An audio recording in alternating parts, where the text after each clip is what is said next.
For more than 20 years, Edward Martin had been a cornerstone of Pinehurst's business scene. At the helm of a booming tech company, he radiated self-assurance and magnetism. You'd often spot his distinguished gray-streaked hair and sharp suits at fancy fundraisers or corporate gatherings. Edward's earlier union with Ingrid Bergman had fizzled out after a decade, but he'd ended up with full custody of their little girl, Loretta. The breakup hadn't been messy. Ingrid had chased a job opportunity across the pond, keeping in touch with her daughter through sporadic visits and regular video chats, maintaining a friendly, if somewhat detached, connection. It was 5 years ago at a business conference in Stockholm when Edward first crossed paths with Kristen Bell, a lively 42-year-old event planner known for her quick wit and contagious laughter. Though there was a significant age gap, the connection between them was immediate and intense. Kristen's vibrant personality seemed to balance Edward's quieter demeanor perfectly. After a fast-paced courtship, they wed in an extravagant ceremony that became the highlight of Pinehurst's social scene. In the beginning, the Martins appeared to embody the image of an ideal family. Kristen eagerly embraced her role as stepmother, determined to form a bond with Edward's teenage daughter, Loretta.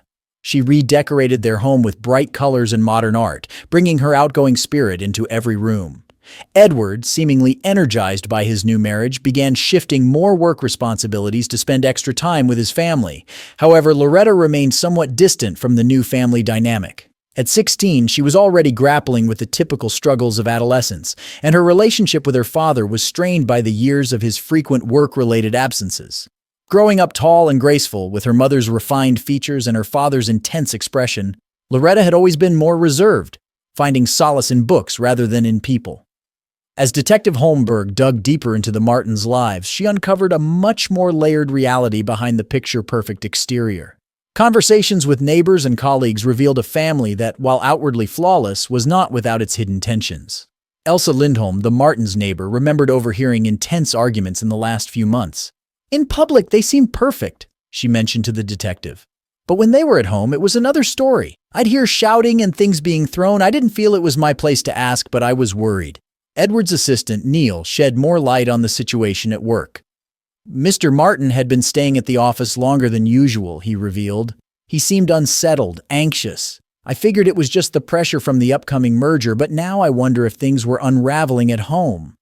As Detective Holmberg delved further into the family's dynamics, she couldn't shake the suspicion that the answer to this mystery was tied to the complex relationships between Edward, Kristen, and Loretta.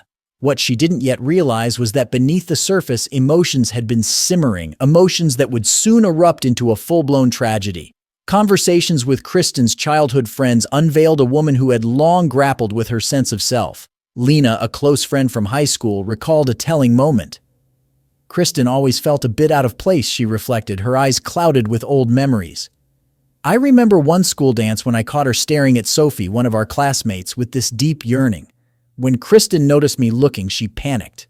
We never talked about it, but that's when I began to understand her struggles." Kristen's path of self-discovery took her to Stockholm after finishing school, where she embraced the LGBTQ community fully. For several years, she openly identified as a lesbian and even had a serious relationship with a woman named Maya Bergstrom. But the pressure from society and her family weighed heavily on her.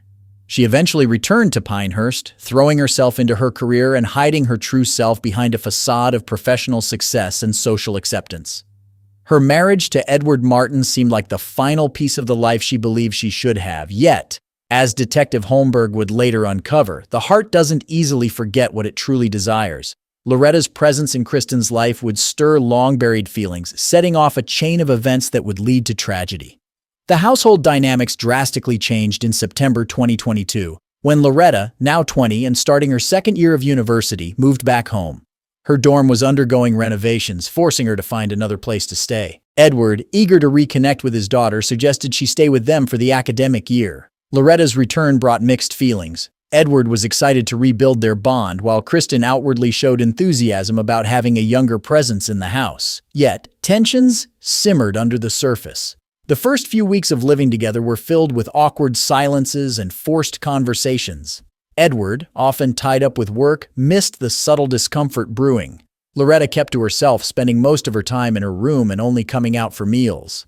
It was Kristen who first made an effort to bridge the gap. Recognizing Loretta's love for books, she began talking with her about literature, recommending novels and sharing her own favorites. Gradually, a fragile connection started to form between stepmother and stepdaughter. As the colder months approached, Loretta began to spend more time in the shared spaces of the home. She and Kristen could often be seen in the living room, engaged in deep conversations that stretched long into the night, well after Edward had gone to bed. Their talks, once centered around literature, soon expanded to topics like art, music, and philosophy. When Edward was present, he seemed pleased by the increasing closeness between his wife and daughter. Yet there were brief moments when a flicker of discomfort crossed his face. Quickly dismissed and forgotten, what no one knew was that this peaceful period was merely the calm before the storm. The connection growing between Kristen and Loretta was far more complex than anyone could have anticipated, setting the stage for a relationship that would eventually unravel the very fabric of the Martin family. As winter transitioned into spring, the connection between Kristen and Loretta deepened significantly. Initially just a friendship that bloomed from living together in common interests, it slowly turned into a relationship that was much more intense and personal. This shift was subtle, barely noticeable at first. Prolonged looks across the dinner table, unintentional touches that lingered slightly too long, and quiet conversations that suddenly stopped whenever Edward entered the room. To an outsider, these might have appeared as nothing more than a close stepmother and stepdaughter bond. But beneath the surface, a current of electricity crackled between them, charged with unspoken desires and forbidden longings. During the investigation, questions arose about who initiated their illicit affair. In tearful admissions to Detective Holberg, Kristen later maintained that she never intended for their relationship to escalate as it did. On one fateful evening in late April, with Edward away on business, Kristen and Loretta were alone at home. They were deeply engaged in a discussion about a poignant section from Virginia Woolf's Mrs. Dalloway, when Kristen, overwhelmed by emotion and years of suppressed desires, leaned in and kissed Loretta. Time stood still in that moment, a heartbeat filled with shock and recognition. To Kristen's surprise and clandestine delight, Loretta returned her kiss. What ensued was a tumultuous mix of passion and guilt, stolen moments of joy followed by intense self-reproach. Both women were acutely aware of the gravity of their actions, the numerous societal boundaries they were crossing, yet they seemed powerless to stop. They crafted elaborate excuses to steal time together. Loretta concocted fake study groups and project meetings, while Kristen feigned late nights of event planning. In truth, they rendezvoused in hidden cafes or secluded park spots, savoring each other's presence and the exhilaration of their covert union. Loretta's friend Oscar observed a transformation in her during this period. She appeared different, he recounted to Detective Holberg, more vibrant and spirited, yet also tense, as if perpetually wary. I inquired if all was well at home, but she dismissed my concerns. As spring gave way to summer, the relationship between Loretta and Kristen grew deeper, transforming from mere physical attraction to a significant emotional bond. They exchanged their deepest hopes, fears, and dreams, each finding a soulmate in the other. For Kristen, this relationship marked a liberation from years of suppression, seeing in Loretta not just a romantic partner, but a gateway to the life she had secretly craved. Loretta found herself overwhelmed by her first experience of true love, the intensity of her emotions amplified by the secretive nature of her relationship. Yet as they indulged in their bond, the burden of their deception began to wear on them. Edward, while mostly unaware, started to pick up on subtle shifts in both his wife and daughter. They appeared aloof, preoccupied, and a palpable tension lingered whenever the three gathered. In early June, a critical moment arose when Edward declared his intention to reduce his work commitments to spend more time at home. This announcement, intended as a joyous surprise, triggered alarm in both Kristen and Loretta. Their elaborate web of clandestine encounters and fleeting moments was now at risk of exposure. As Detective Holberg later reconstructed, it was Edward's decision that triggered the climactic sequence in the Martin family saga. With the threat of their secret coming to light, Kristen and Loretta were cornered into making decisions that would ultimately bring catastrophic outcomes for everyone involved. As the month wore on, the tension within the Martin home intensified. Edward, adhering to his new schedule, was more present at home, a change he hoped would fortify familial ties. Instead, he felt more alienated than ever. Kristen and Loretta, used to the liberty provided by Edward's usual absence, found it increasingly difficult to pretend normalcy with him around. Their strained interactions, previously overlooked, now started to ignite suspicions in Edward. Edward observed their sudden silence upon his entry, the covert glances they shared across the dinner table, the spike in Loretta's so-called study group sessions, and Kristen's purported late hours at work. Individually, these occurrences might have seemed harmless, yet collectively, they wove a narrative of deceit that left Edward on edge. Niels, Edward's assistant, shared a revealing episode with Detective Holberg. Mr. Martin seemed off one day at work, he recounted. He offhandedly mentioned being troubled by something regarding Kristen and Loretta, then oddly requested I review Kristen's event calendar for the past month. It struck me as strange, but I complied. Edward's unease deepened. He scrutinized Kristen's activities more closely, noting inconsistencies in her schedule. He also began to interpret Loretta's gestures and facial expressions with suspicion.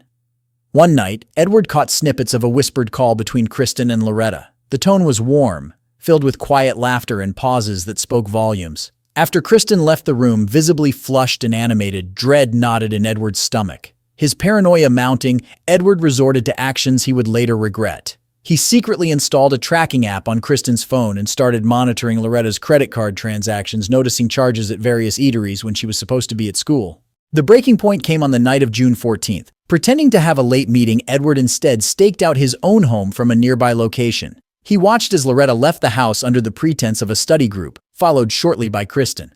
Compelled by suspicion, he tailed them to a secluded cafe on the edge of town. Peering through the cafe window, he witnessed them sitting intimately close, hands intertwined. He watched, heart sinking, as Kristen kissed Loretta softly on the lips. In that instant, Edward's worst fears were confirmed. The profound betrayal by the two people closest to him laid painfully bare. Overwhelmed with shock and anger, Edward drove back to his empty home, his thoughts chaotic with betrayal and hurt. Alone in the darkness, he resolved on a course of action that would ultimately lead to a tragic outcome. That evening, the atmosphere at the Martin residence was charged with tension.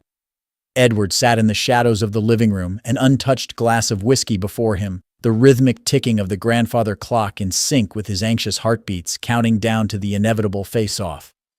The silence was abruptly broken at 10:43 p.m. by the sound of keys turning in the door. Laughter and low whispers entered first, halting abruptly as Kristen and Loretta sensed another presence.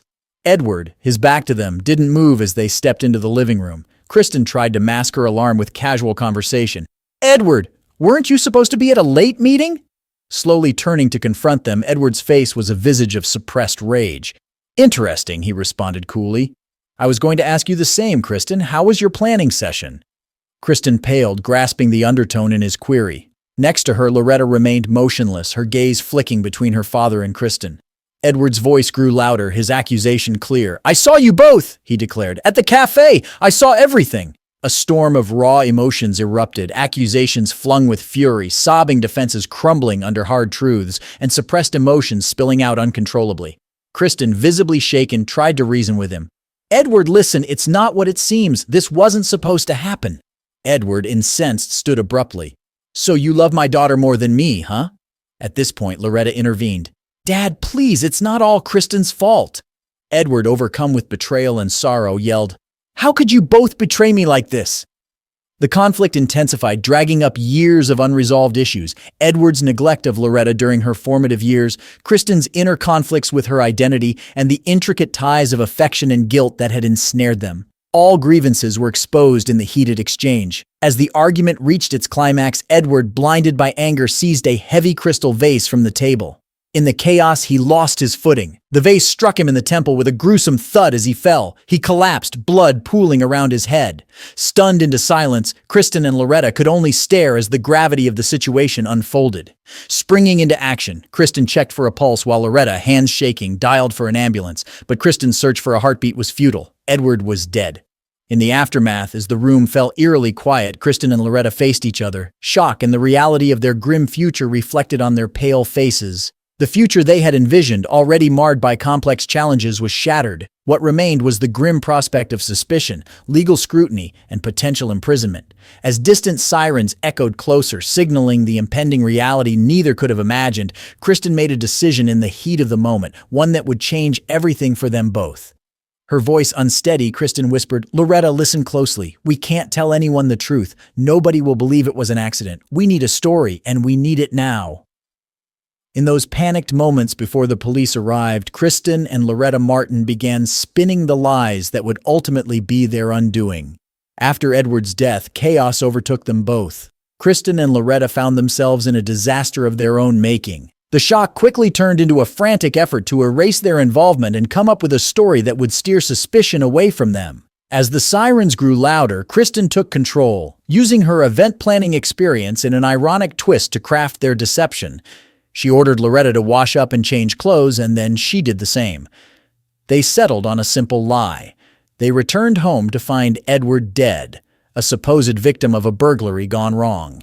When the first officers arrived, Kristen and Loretta acted flawlessly. Kristen, her face wet with real tears, told how they had come back late from a study session and work meeting to discover the door open and Edward lying motionless in the living room. Loretta, visibly pale and trembling, backed up her stepmother's story, adding that some valuables seemed to be missing from the house. At first, the investigation backed up their story. The crystal vase, carefully wiped of prints, lay smashed beside Edward's body. Kristen had cleverly staged the scene, pulling open a few drawers and cabinets to make it look like a burglar had ransacked the place. She even stashed away some of Edward's valuable items, planning to find them missing later. But as the hours passed and the initial rush wore off, the cracks in their lies started to show. Separated for questioning, Kristen and Loretta began struggling to stay consistent. Small details didn't line up. The exact time they came home, how they entered the house, where Edward's body was when they found him. Detective Lana Holberg, leading the case, picked up on these discrepancies. Her years of experience made her suspect that the grieving widow and stepdaughter weren't telling the full story. In the following days, the lies started to pile up. Every police interview needed more complex explanations with new details to keep track of. The strain became visible in both their behavior and their appearance. As the investigation moved forward, the story Kristen and Loretta had crafted began to fall apart. Security footage from a nearby street directly contradicted the time they claimed to have returned home. A receipt found in Kristen's purse placed her at a cafe across town during the hours she said she was working late. Every new piece of evidence chipped away at their version of events, pushing them closer to revealing the truth. Despite this, the bond between them, held together by love and shared guilt, kept them silent. Neither woman could break the agreement they'd made. As June neared its end, the full truth of what happened in the Martin house that night was still unknown. But Kristen and Loretta were running out of time. The walls were closing in. Before their story completely collapsed, Detective Lana Holberg took immediate action. Her first move was to secure the scene and order a detailed forensic sweep of the Martin home. While the evidence was being collected, she began interviewing witnesses and constructing a timeline. Most neighbors had little to offer, with the majority recalling a quiet evening until the arrival of emergency services. One exception was an elderly insomniac, Sven Gustafsson, who mentioned seeing a car parked unusually far from the Martin house earlier that night. He couldn't recall the make or model, but this minor detail stuck in Lana's mind as something worth pursuing. When the autopsy report came back, it created more confusion than clarity. While the cause of death was confirmed as blunt force trauma to the head, the wounds angle wasn't typical of an assault. The medical examiner pointed out that the injury was more likely caused by a fall or possibly self-inflicted, rather than a direct attack. As Detective Lana Holberg dug further into the Martin family's background, inconsistencies started to pop up. Financial records didn't show any signs of the kind of money troubles that might lead to a burglary, especially in such a wealthy area. Edward's co-workers mentioned he'd been acting distracted and irritable in the days before his death, which was unusual for him. What really caught Lana's attention, though, were the subtle tensions between Kristen and Loretta during questioning. Though they appeared united in their grief, there were small clues, a glance that lasted too long, slight pauses before answering, that hinted something deeper was going on. The case took a turn with an unexpected discovery. A college student, while reviewing traffic camera footage for a separate project, spotted Edward Martin's car parked near the cafe where Kristen and Loretta had met the night he died. This completely contradicted their story about Edward being at a late meeting. With this new lead, Lana brought Kristen and Loretta in for separate interrogations. The strain of keeping up their lies combined with the shock of the new evidence started to crack their defenses. Kristen, who was usually composed, became evasive. She had trouble keeping eye contact and stumbled over her words when shown the traffic footage, unable to explain the inconsistency in their story. Loretta, questioned at the same time in another room, didn't handle the pressure any better. Her lack of experience in high-stress situations made her more vulnerable. When Detective Lana hinted that Kristen had already confessed, Loretta broke down. Through tears, she admitted that they had lied about what really happened that night. Still, despite their story falling apart, both women stuck to the claim that Edward's death was an accident.